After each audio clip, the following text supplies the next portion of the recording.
반갑습니다. 오늘 전체적으로 송이 좀 차분하고 좋아가지고 제가 약간 분위기를 띄워보려고 좀 소리를 쳐봤습니다. 네. 무엇보다 우리 승태 형제가 또 자신의 삶을 통해서 예수님의 십자가를 또 태도를 기억할 수 있게 해주셔서 감사합니다.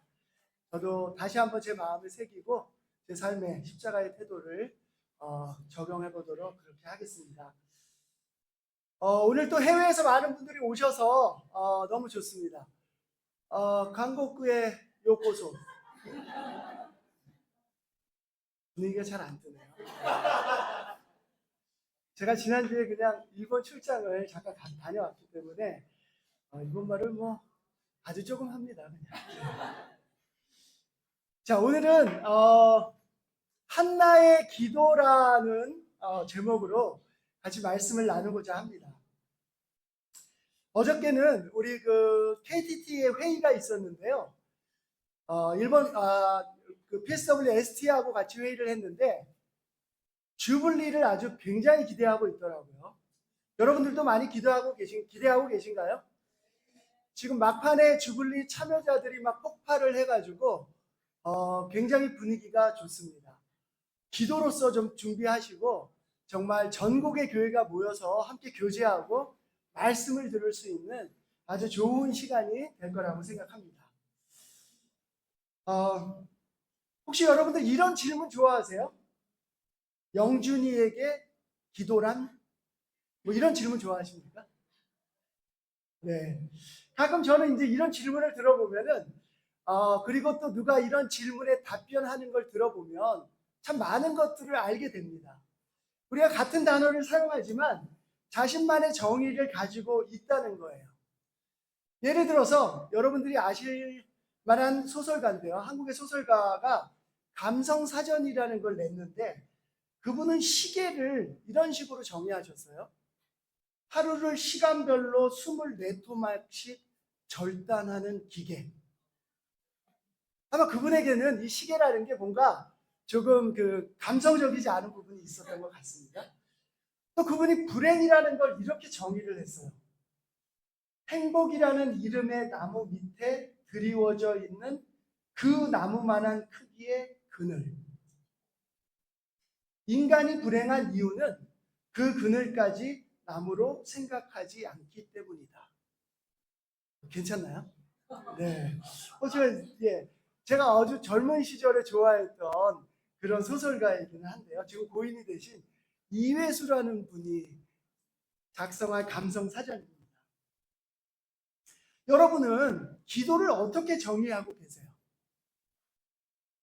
그분은 또 기도에 대해서 이렇게 정의를 했더라고요. 신이 매사를 완벽하게 선처해 놓았는데도 이에 불만을 품은 인간들이 처우 개선을 구두로 상소하는 행위. 그럴듯한가요? 네.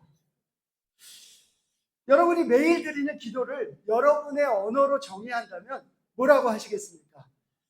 마음의 양식, 마음을 쏟아내는 시간, 때가 되면 하는 어떤 의식, 내 마음의 소원을 이루는 과정, 하나님을 기쁘시게 하는 일, 감사를 드리는 시간, 하나님과의 대화, 주님이 가르쳐 주신 것, 다른 사람을 위해서 더 많이 해야 되는 것 등등 아마 각자가 기도에 대해서 생각하고 있는 정의가 있을 겁니다. 저는 얼마 전에 이사를 했습니다. 지하철을 타러 가는데 한 10분에서 15분 정도 걸리는 곳입니다. 문을 나서면 나지막한 산을 끼고 지하철로 가는 길이 열려 있어요. 사람이 없는 좁다란 길인데 제법 기도하기에 아주 좋은 코스입니다. 그래서 집을 나서자마자 그 길을 딱 들어서면은 제 입에서 자연스럽게 하나님 감사합니다 라는 말이 나와요. 일단 예전에 살았던 시내와 비교해 볼 때 공기가 완전히 다릅니다. 너무 좋아요. 정말 하나님이 만드신 자연을 작게라도 느낄 수 있는 겁니다. 그래서 저에게 기도라고 하는 것은 내 마음에 감사를 깨우는 시간입니다.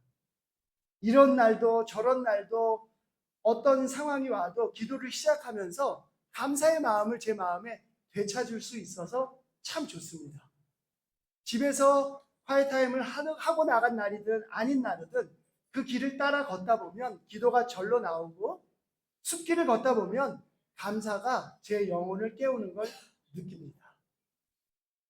여러분이 생각하는 기도의 정의는 어떻습니까? 기도 다들 열심히 하고 계시죠? 네. 우리가 현재 어떤 상태로 기도하건 간에 우리의 최종 목표점은 예수님처럼 기도하는 겁니다.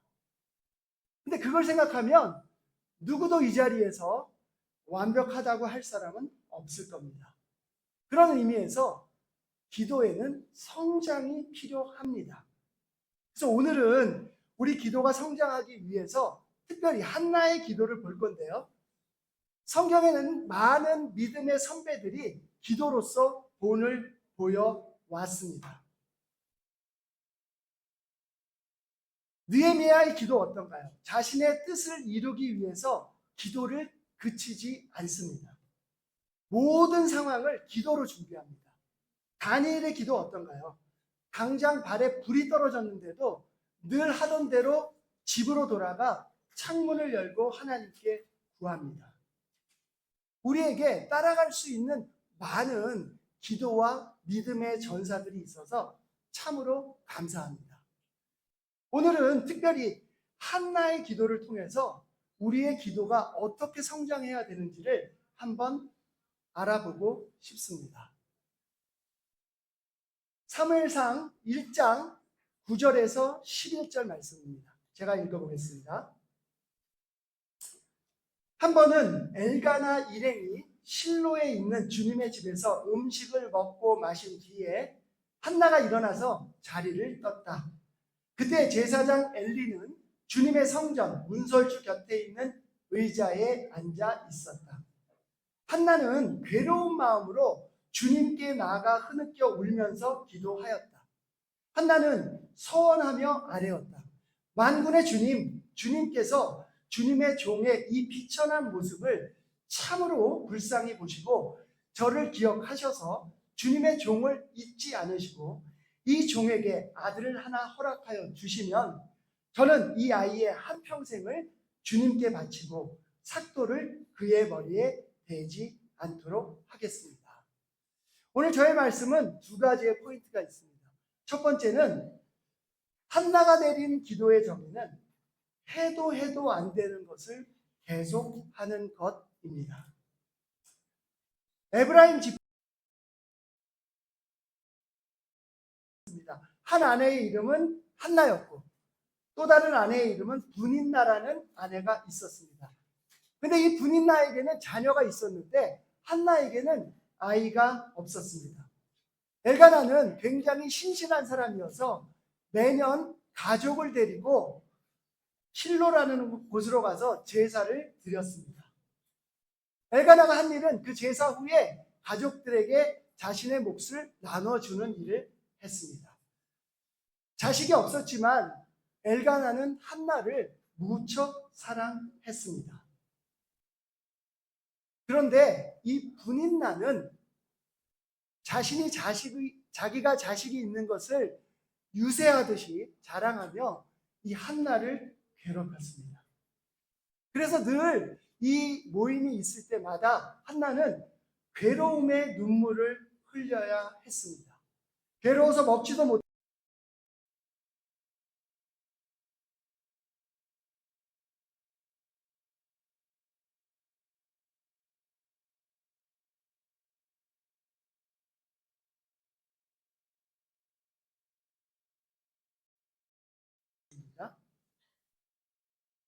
한나가 대답하였다. 제사장님, 저는 술에 취한 것이 아닙니다.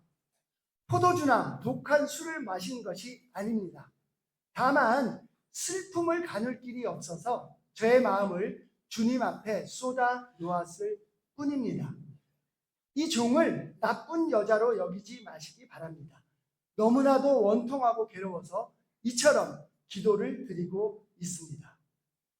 그런데 이 한나의 기도를 바라보던 제사장 엘리가 한나가 술에 취한 줄 알았어요. 무언가 웅얼웅얼 하는데 술에 취한 모습인지 알고 그녀를 꾸짖었습니다. 그때 한나가 대답을 합니다. 저는 술을 먹은 것이 아니라 제 슬프고 괴롭고 원통한 마음을 가눌 길이 없어서 주님 앞에 쏟아놓고 있습니다. 한나에게 기도란? 이라고 묻는다면 무엇이라고 대답을 했을까요? 이 장면을 보면 한나는 아마 원통하고 괴로운 마음을 주님 앞에 쏟아놓는 시간이라고 대답했을 겁니다. 분인나가 한나의 마음을 괴롭힐 때 그녀는 너무너무 억울했습니다. 그 분통 터지는 마음을, 슬픔을 어찌할 수 없었어요. 분하기도 하고 자식을 못 낳는 것이 저주처럼 느껴졌을 겁니다. 그녀의 슬픔이 어느 정도인지 좀 느껴지시나요? 그녀가 기도하는 시간은 눈물로 뒤덮인 시간이었습니다. 여러분 혹시 지금 괴로워서 원통하고 도저히 가눌 수 없는 상황에 처해 있으신가요? 그렇다면 주님 앞에 쏟아내셔야 합니다. 한나의 기도는 주님 앞에 모든 것을 드러내서 숨길 것이 없는 시간이었습니다. 그녀가 느끼고 있는 감정을 고스란히 표현했습니다. 어쩌면 분인나에 대한 욕을 했던 시간일지도 모르겠어요. 그녀가 얼마나 몰입하고 혼자 그 시간에 집중했으면, 얼마나 그 모습이 이상했으면 엘리가 그를 보면서 술에 취한 줄 알았겠습니까? 우리의 기도 시간 한나와 같아야 합니다. 한나처럼 주님 앞에 숨길 것이 없이 이야기해야 합니다. 그분은 우리가 기도하기 전에 우리의 마음을 다 알고 계세요. 하나님은 모든 것을 아시지만 우리가 한나와 같이 쏟아내기를 기다리고 계십니다. 지금 괴로운 일이 있으세요? 장벽을 느끼고 계십니까? 그렇다면 바로 지금이 한나처럼 기도에 몰입해야 되는 시간입니다. 저는 이 장면을 보면서 한나의 기도는 한나에게 묻는다면 해도 안 되지만 계속하는 것이라고 정의하지 않을까 생각합니다. 한나의 태를 닫은 분은 하나님이세요. 그분은 한나의 삶에 그분만이 풀 수 있는 문제를 던지시는 겁니다. 생명을 잉태하게 하는 분은 오직 한 분이세요. 그로 인해 한나는 지속적으로 기도했고 끝내는 서원의 기도를 통해서 이스라엘의 어마어마한 예언자, 사사 사무엘을 잉태하게 됩니다. 장애를 놓으신 분도, 그리고 그 장애를 극복하게 하시는 분도, 그리고 그 과정에서 우리를 기도로 이끌어내시는 분도 하나님이세요. 그래서 한나에게 기도라고 하는 것은 해도 안 되는데 계속하는 게 아닌가 생각을 해봤습니다. 여러분 이 시간에 한번 생각해 보시기 바랍니다. 여러분이 해도 안 되는 게 무엇이 있는지 생각해 보시기 바랍니다. 저는 때론 한국 교회가 걸어왔던 과거와 현재의 모습, 그리고 미래를 생각해 보면 굉장히 무기력하게 느껴지는 순간이 있습니다.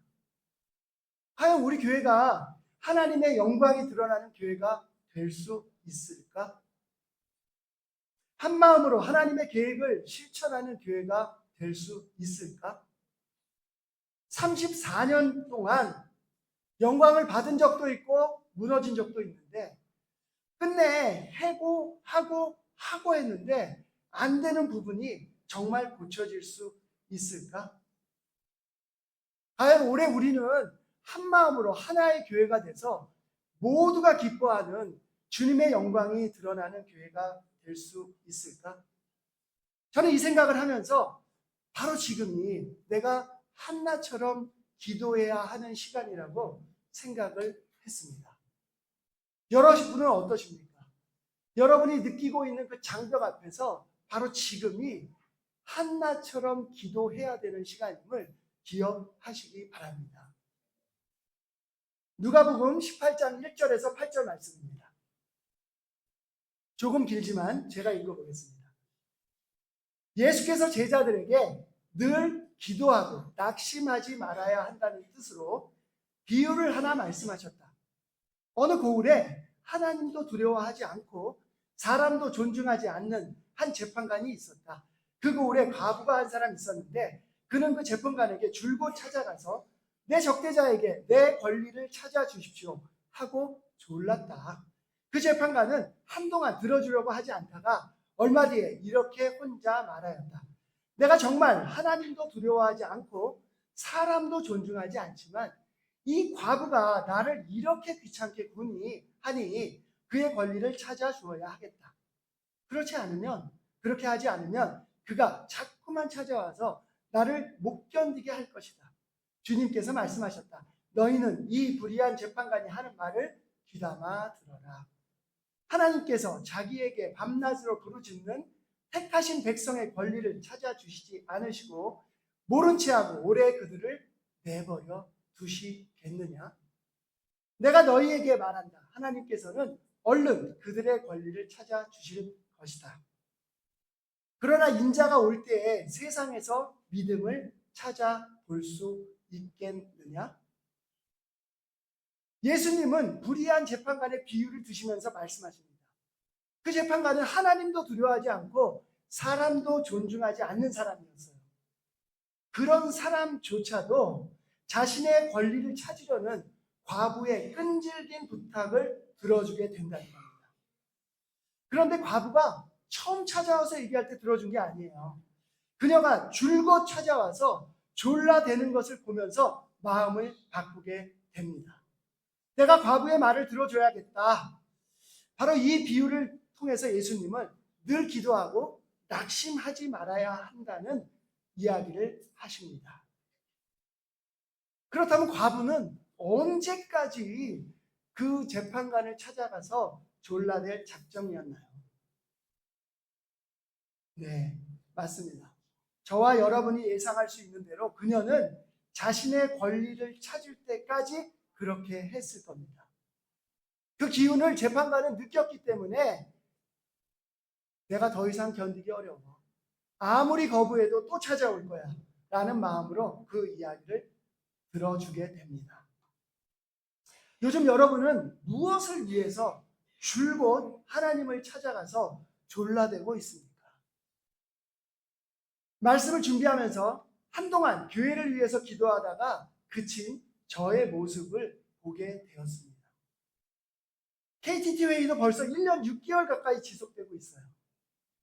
그런데 어느 때인가 KTT를 위한 저의 기도가 그쳤습니다. 해도 안 된다고 생각했어요. 40명이 넘는 사람들의 생각이 백인백색이라고 생각했습니다. 그 사이에 오가는 논의의 결과를 받아들이는 것도 제각각이었습니다. 처음에는 어떻게든 잘 조율하면 우리가 빨리 결과를 맺을 수 있지 않을까라고 믿었습니다. 시간이 지날수록 그렇게 다양한 의견을 모아서 하나로 만드는 것은 사람의 힘으로 불가능하다는 것을 알게 되었습니다. 그런데 재밌게도 그 즈음부터 제가 KTT에 대한 기도를 하지 않기 시작했습니다. 그 장벽을 넘으려면 기도밖에 없는데 사람의 힘으로 불가능하다고 느낀 순간부터 저의 기도도 사라졌던 겁니다. 제가 가지고 있는 기도의 정의에는 해도 안 되는데 계속하는 것이라는 의미가 없었던 거죠. 저는 그냥 가볍게 제가 해야 되는 기도 그리고 될 것 같은 기도에 대해서 가볍게 했던 저의 모습을 보게 됩니다. 오늘 한나의 기도를 보면서 저의 기도가 어떤 부분에서 성장해야 되는지 알게 됐습니다. 그리고 다시 한번 결정을 해봅니다. 해도 안 되는데 계속하는 것이 바로 기도라는 거죠. 이제 주불리가 굉장히 가까이 오고 있습니다. 우리가 기도로 준비해야 되겠습니다. 하나님 교회의 하나님을 우리 하나 되는 교회에 하나님이 일하실 수 있도록 기도해야 되겠습니다. 해결될 수 없는 관계를 위해서 되는 순간까지 기도하겠다고 제 마음에 결심을 해 봅니다. 사무엘상 1장 26절에서 28절입니다. 한나가 엘리에게 말하였다. 제사장님, 나를 기억하시겠습니까? 내가 주님께 기도를 드리려고 이곳에 와서 제사장님과 함께 서 있던 바로 그 여자입니다. 아이를 낳게 해달라고 기도하였는데 주님께서 내가 간구한 것을 이루어 주셨습니다. 그래서 나도 이 아이를 주님께 바칩니다. 이 아이의 한평생을 주님께 바칩니다. 그런 다음에 그들은 거기에서 주님께 경배하였다. 드디어 엘리의 예언대로 하나님은 한나의 기도를 들어주십니다. 해도 해도 안 되는 것을 계속 기도하는 한나, 눈물로 온갖 고통의 마음을 쏟아냈던 한나의 기도를 들으신 하나님은 그녀에게 사무엘을 주십니다. 그리고 엘리에게 다시 찾아가서 하나님이 너무 놀랍게 일하셨습니다 라고 주님을 경배합니다. 우리가 한나처럼 기도할 때 하나님이 일을 이루실 거예요. 우리가 기도하는 시간은 그 누구도 의식할 필요가 없습니다. 오직 하나님 앞에서 솔직하게 모든 것을 끌어내야 합니다. 저의 두 번째 포인트는 기도의 주인공은 하나님이라는 사실입니다. 사무엘상 2장 2절에서 3절 말씀입니다. 엘리를 찾아가서 주님을 경배하는 그 모습의 한나가 사무엘상 2장으로 넘어가서 주님을 경배하는 기도를 드리게 됩니다. 2절부터 제가 읽어보겠습니다. 주님과 같으신 분은 없습니다. 주님처럼 거룩하신 분은 없습니다. 우리 하나님 같은 반석은 없습니다. 너희는 교만한 말을 늘어놓지 말아라. 오만한 말을 입 밖에 내지 말아라. 참으로 주님은 모든 것을 아시는 하나님이시며 사람이 하는 일을 저울에 달아보시는 분이시다. 하나님은 오로지 주님 말이 우리 삶의 반석이라고 고백합니다. 그리고 주님은 모든 것을 알고 계시고 사람의 일거수일투족을 저울에 달아보는 분이라고 말합니다. 꼭 돌아가셔서 사무엘상 2장에 나오는 한나의 기도 전체를 읽어보시기 바랍니다. 그 기도를 읽어보면 그 기도의 주인공은 하나님이십니다.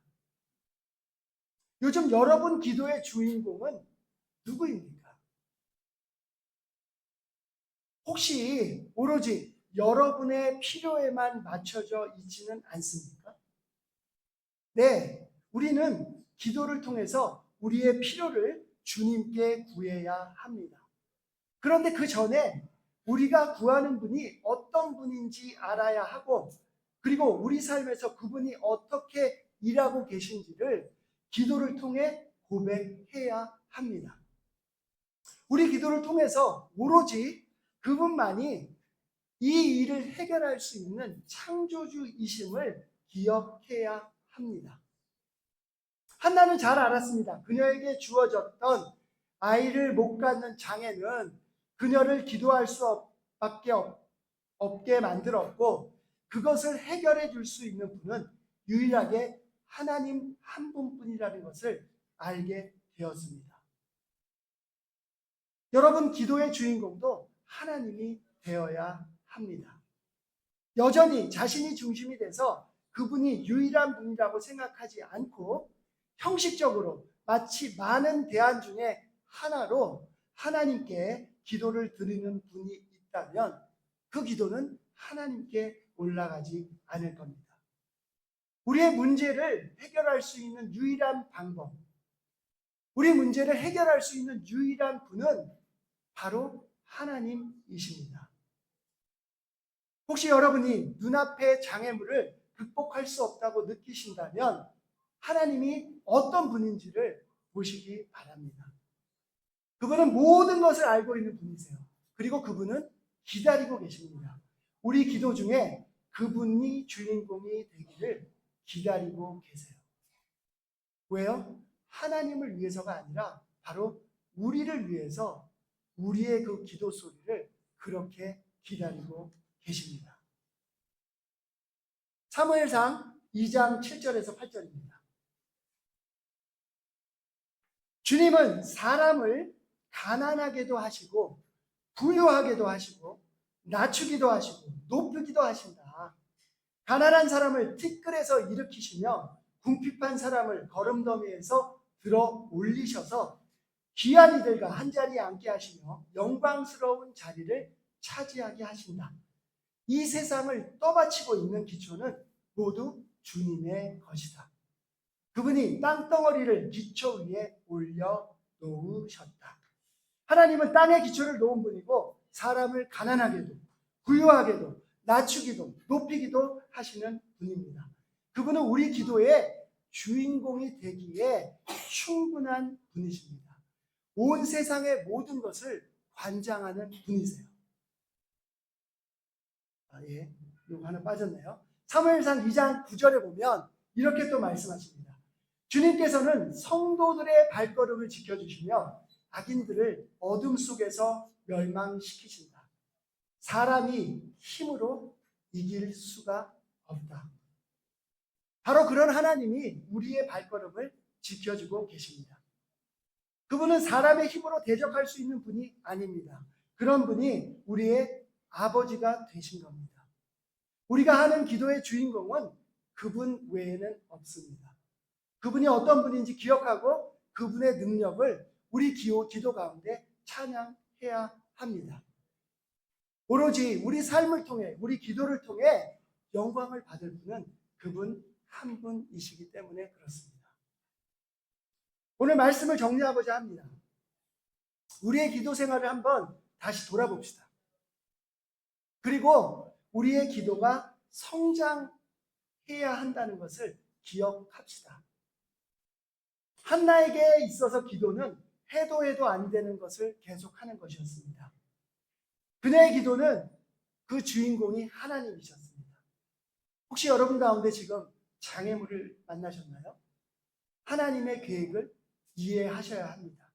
여러분을 지속적으로 기도하도록 하기 위한 하나님의 계획을 이해하셔야 합니다.